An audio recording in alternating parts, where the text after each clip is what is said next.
Bonjour les amis, voilà, bon, ça fait un moment que je suis en arrêt maladie.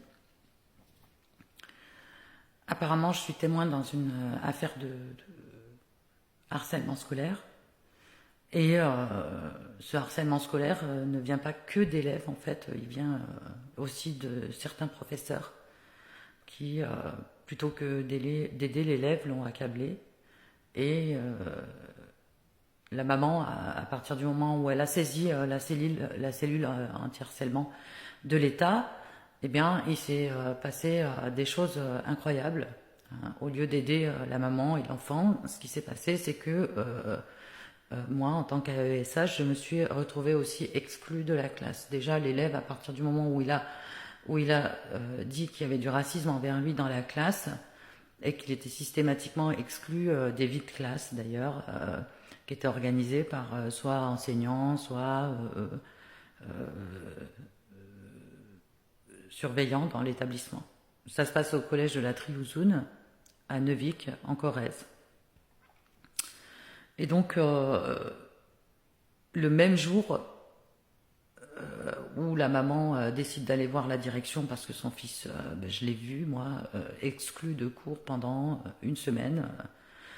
Il s'agit d'un enfant noir. Il allait à la vie scolaire au lieu d'aller en classe.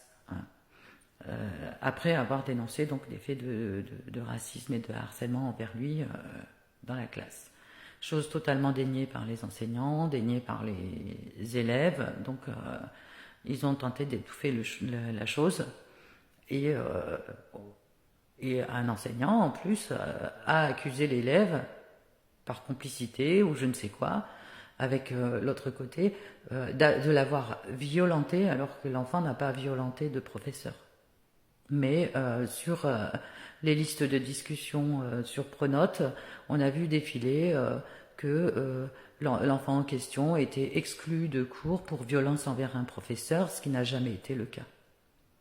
Donc la maman, à partir du moment où elle a donc appelé la cellule anti-harcèlement, eh bien ce qui s'est passé pour elle, c'est que, et pour moi, parce que elle a donc dit au directeur de l'établissement qu'elle avait des témoins. Et ce directeur et l'équipe éducative ont pensé que ce présumé témoin, c'était peut-être moi. Et donc, le jour où ils ont décidé et pris la décision d'exclure définitivement de l'école l'enfant, ils ont aussi décidé de m'exclure d'auprès d'un autre enfant que je suivais en tant qu'AESH.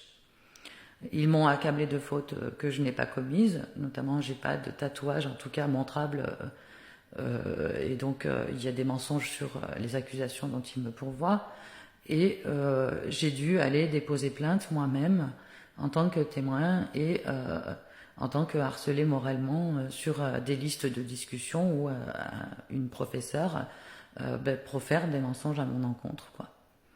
Et elle les écrit au nom des autres professeurs.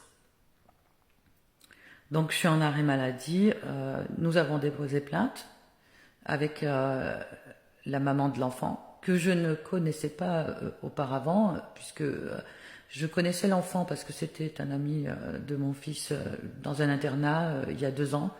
Ils étaient dans un même internat et voilà. Et je sais que cet enfant-là, déjà à la base, a voulu porter le chapeau pour mon fils qui avait commis un forfait et donc qui a ensuite assumé son forfait. Et le hasard a fait que voilà, je me suis retrouvée dans cette classe où il était aussi et les enseignants et puis les autres ont présumé que j'étais le témoin et finalement j'ai décidé de témoigner pour l'enfant, mais j'ai été exclue en fait de ma mission auprès d'un autre enfant que je suivais en tant que TDAH. Voilà. Parce que je n'ai pas laissé faire. Et puis, voilà, j'ai rencontré la maman par hasard en sortant ce jour-là de l'école, quand on m'a exclu de la classe de français, tout d'abord, où l'enseignante de français, qui était l'enseignante principale, donc m'a accablée de choses que je n'ai pas commis le même jour qu'ils ont décidé d'exclure l'enfant harcelé. Voilà, voilà. Je, je, je suis totalement déboussolée. Ça a provoqué des crises apparemment j'ai de l'eau dans les articulations depuis.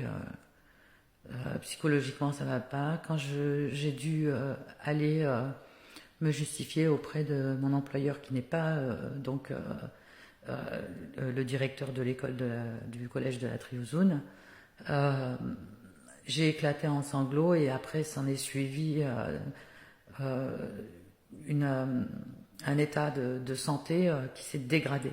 Voilà. Je suis suivie et on cherche encore ce que j'ai. Pour l'enfant harcelé, on se soutient avec la famille, mais on ne sait pas où va aller notre plainte. Donc, elle a porté plainte, la maman, pour harcèlement scolaire contre donc la direction de l'école et personnellement, j'ai dû porter plainte pour harcèlement moral, dénigrement et subornation de témoins, puisque le hasard a fait que ce jour-là, la maman m'a interpellée et elle m'a dit c'est de ma faute si vous êtes viré de votre mission. Donc, et elle m'a expliqué la situation. Effectivement, lorsqu'on a croisé les dates, on s'est rendu compte qu'avec les fausses accusations, ça tombait sous le sens. Donc l'enfant est déscolarisé par l'école. C'est une aberration. Et la maman étant une enfant de la DAS elle-même, donc elle se retrouve aussi harcelée par son passé, etc. Donc ce sont des personnes de couleur et bien sûr sont victimes depuis toujours de choses discriminatoires et personne pour les aider, pour témoigner pour eux. Perso, je suis en train de perdre mon boulot aussi, en tant que témoin. C'est vrai que je suis quelqu'un d'engagé politiquement, mais alors pour le harcèlement scolaire, c'est bien une première.